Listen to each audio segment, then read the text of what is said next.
Timu cia airitu cia Tartar na Plateau Queens nĩmakinyia thĩinĩ wa fainos cia macindano ma national thĩinĩ wa ngucanio cia Chapa Dimba na Safaricom.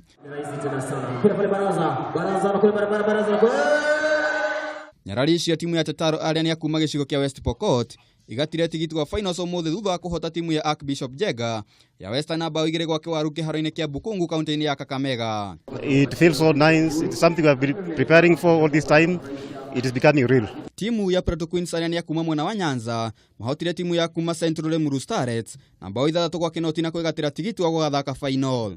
Sikia poa cause nilitrain ni wakati nifunge cause nilijua kuna award ya top scorer. Timu ici ciarĩ citugirwo na kĩmanjika kĩa 500,000 gũkũ magĩthiĩ na mbere na kwĩharĩrĩria nĩ ũndũ wa ngucanio cia fainos iria igathakwo mũthĩ wa kiumia kũrĩa mũhotani akainũka na ciringi milioni 1 na kũheo kamweke ga gũgathiĩ mũciĩ wa Randani mweri-inĩ ũkĩte.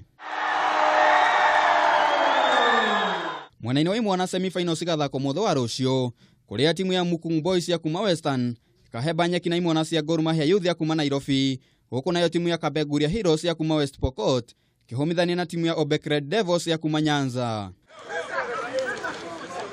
Na tũkĩhũkĩra mũthako-inĩ wa gonya mbĩtĩka-inĩ cia Kenya Cup nĩ atĩ rũciũ nĩguo ngucanio ya faino ĩgathakwo gatagatĩ ga kĩrabu gĩa Kenya Commercial Bank arĩa nĩyo KCB na timu ya Kabras Sugar thĩinĩ wa kĩharo kĩa Roraka. Handũ-inĩ ha Kameme TV haro-inĩ rĩakwa nĩ njamba njethĩ Wairobi wa Gatuma.